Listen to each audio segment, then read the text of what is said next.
namatay na.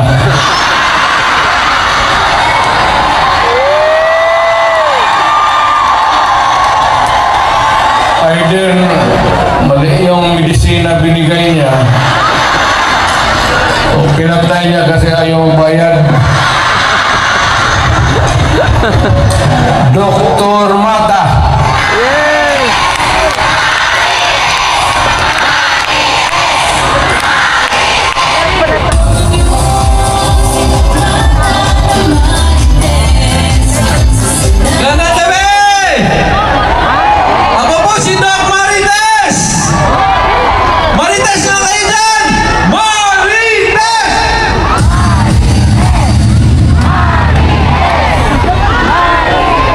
Salamat!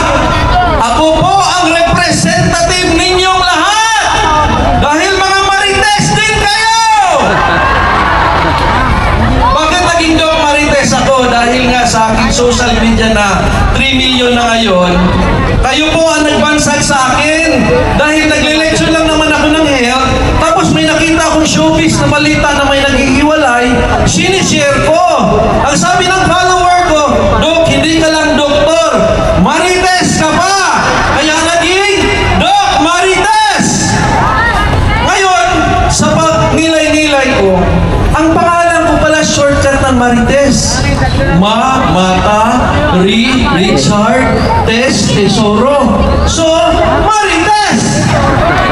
Kaya inangkin ko na po dahil nasa birth certificate ko po na Marites ako. Calling ko po yun.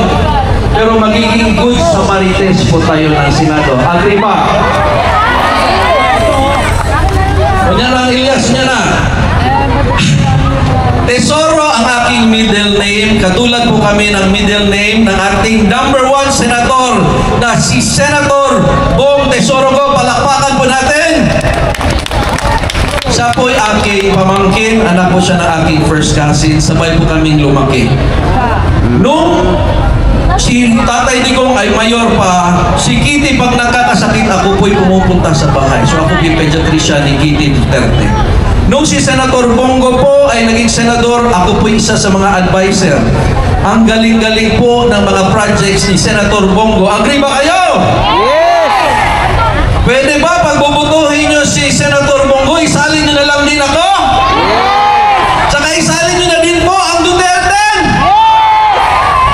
Ako po'y bilib na bilib po sa malasakit centers na gawa ni Senator Bongo. Ako po'y nasa private hospital. Napansin ko po, hindi po lahat ng na-admit sa private hospital ay mayayaman. Agree po ba? Ang problema, pag-uwi nila, ang laki ng billing nila. Kaya lang po, ang malasakit center nasa public hospital.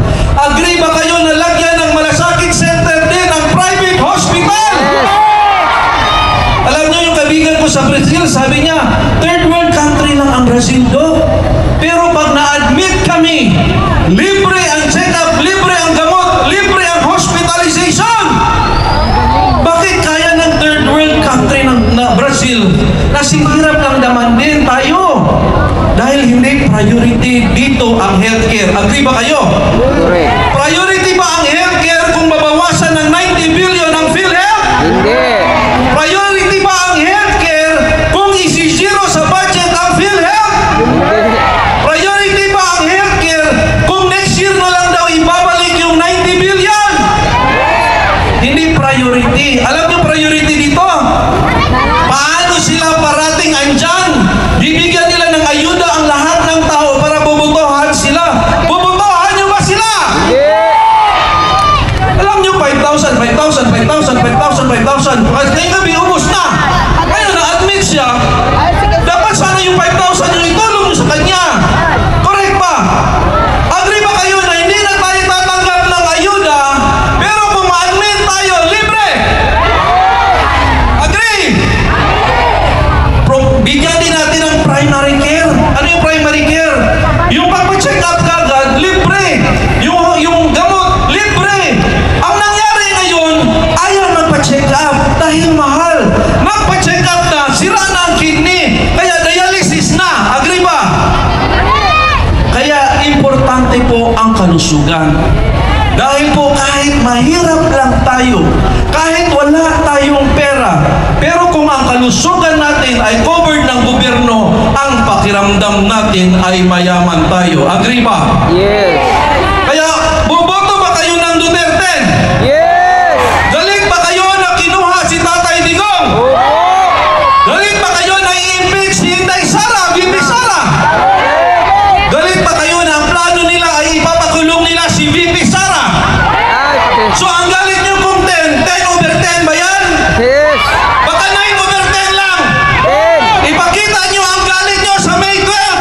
10/10 ang galit natin. Yes. Huwag kayong pumili sa kanila. Kasi pag pumili ka ng isa, ibig sabihin, ay hindi pala sila galit talaga. Kasi pumili sila ng isa, pumili sila ng dalawa. Iba ito ngayon, hindi ito pasikatan ngayon. Ito ay future ninyo, future ng ating mga anak. Hindi ito panahon ng pa-cute-cute. May Elias ba kayo dyan? Wala. Elias, please.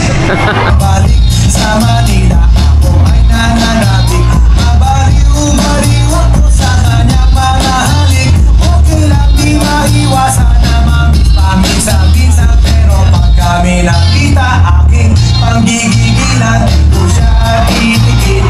Balik sa Manila, ako ay nananabik. Mabaliw-baliw ako sa kanyang mga halik. Okay lang di maiwasan na paminsan-minsan, pero pag kami nakita, aking panggigigilan, ko siya itigil.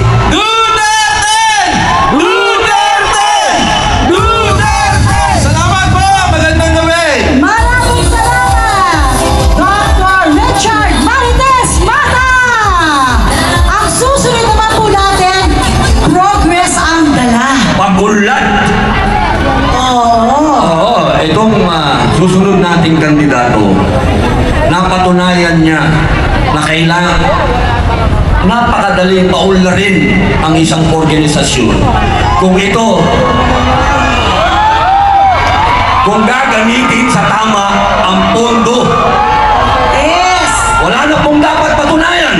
Totoo! Hindi lang siya isang pastor, Yun! Kilala bilang isang pastor! isang magaling na leader.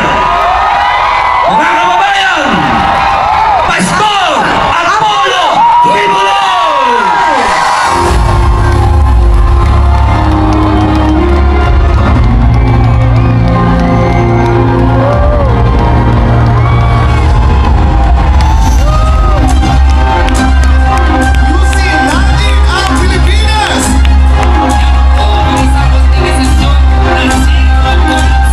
Ako si Pastor Apollo C. Kibuloy, number 53 sa inyong balota.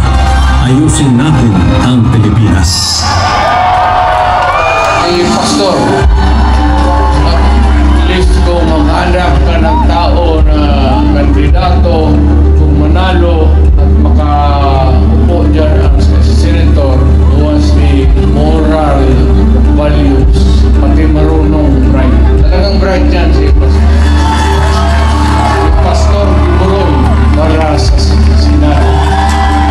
Kabayan, supportahan natin si Pastor Apollo Kibuloy para sa kanyang mga pangarap para lumanda at mulamok ang ato ang nasib.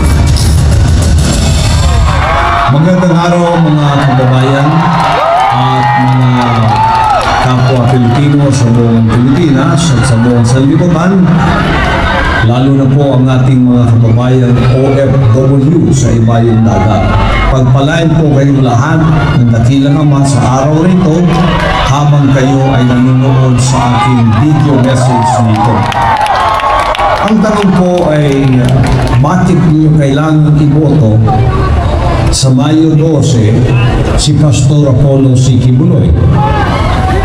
Boto po ninyo sapagkat gusto ko po kayo ay makaranas ng isang bansa na malaya sa korupsyon at malaya sa mga opisyal na nang-aabuso ng kanilang kapangyarihan at autoridad na pinagkaloob sa kanila.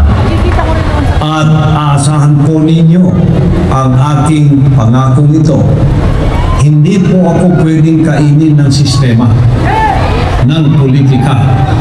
Ako po'y narito para ayusin natin ang Pilipinas at ito'y ipalakad sa tamang daan ng pamamahala.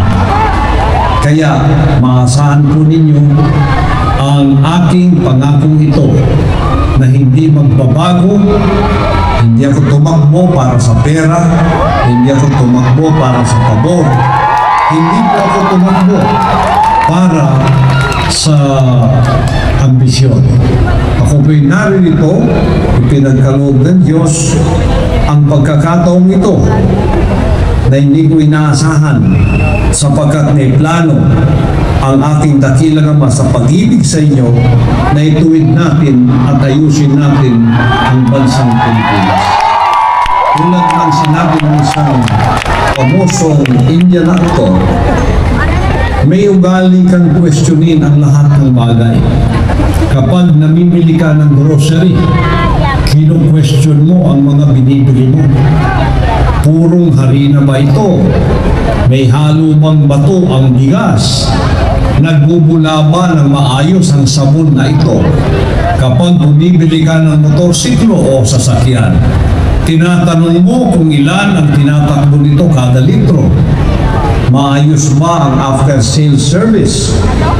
Kahit ballpen lang ang bibilhin mo, ang dami mo pa rin tanong. Lahat na lang kinu-question mo palagi. Maliban sa isang bagay, kapag pumipili ka ng namamahala ng gobyerno, 5 oras ang dami mong tanong sa isang katol na tumatagal ng 5 oras. Mausok ba ito? Mabaho ba ito? Talaga bang pumapatay ito ng lamok? Pero kapag pipili ka ng gobyerno na manunungkulan sa 6 na taon, wala kang tanong ni isa. Kaya nananawagan ako, questionin mo ang pipiliin mo. Huwag bumoto dahil sa takot, dahil sa pagdududa, dahil sa perang ibinayad sa iyo, o dahil sa relihiyon, lahi o komunidad. Tanungin mo ang mga kumakandidato sa boto mo. Ano ang gagawin nila sa susunod na 6 na taon? Paano ang edukasyon ng mga anak ko? Paano nila ako matutulungan makahanap ng trabaho? Kapag magkasakit ako, ano ang mangyayari sa pamilya ko? Paano nila pauunlarin ang bansa sa 5 taon? Paano nila isusuklay ang pagkain hindi kami magugutom? Magtanong bago bumoto. Ang daliri ginagamit mo sa pagboto, itutok mo sa kanila at magtanong. Kapag ginawa mo yan, gaganda, aaba ang sistema ng kalusugan natin para tulungan ang mga magsasakang mahihirap. Hindi na natin kakailanganin pa ang isang superhero. Sapat na ang boto mo. Hawak mo ang kapangyarihan sa dulo ng daliri mo. At kapag ginawa mo ang hinihiling ko, alam mo kung sino ang makakamit ng kalayaan? Ikaw. Kayong lahat. Kalayaan mula sa kahirapan, kalayaan mula sa injustisya, kalayaan mula sa korupsyon. Magtiwala sa daliri mo. Gamitin mo ito. Ito ang kapangyarihan mong pumili ng isang bansang malaya ay isang bansang pwede mong may pagmalaki at bansa na pwedeng magkaroon ka ng kapayapaan. Kaya, kaibigan, kababayan, panahon na po ito para ating gamitin ang kapangyarihan ito. At ang kapangyarihan ito lamang ang magdudulot ng future para sa ating bansa.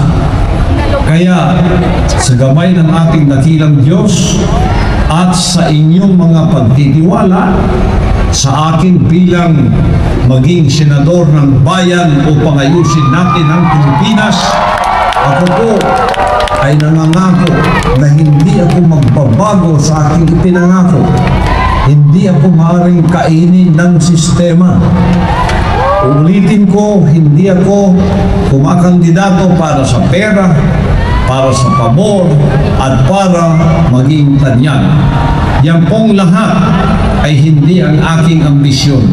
Ang aking pong tunay na ambisyon ay ayusin ang ating bansang Pilipinas. Maasahan po ninyo ang pangako nitong hindi po ako magmamaliw. Sa gabay ng ating dakilang Diyos at sa kapangyarihan ng inyong pagboto, gamitin ang daliring ito para sa isang maunlad, mapayapa at malayang bansang Pilipinas. Ako po si Pastor Apollo C. Kibuloy, 53, number 53 sa inyong balota. Ayusin natin ang Pilipinas. Salamat po. Pagpalain kayo lahat ng ating dakilang Diyos ngayon at magpakailan.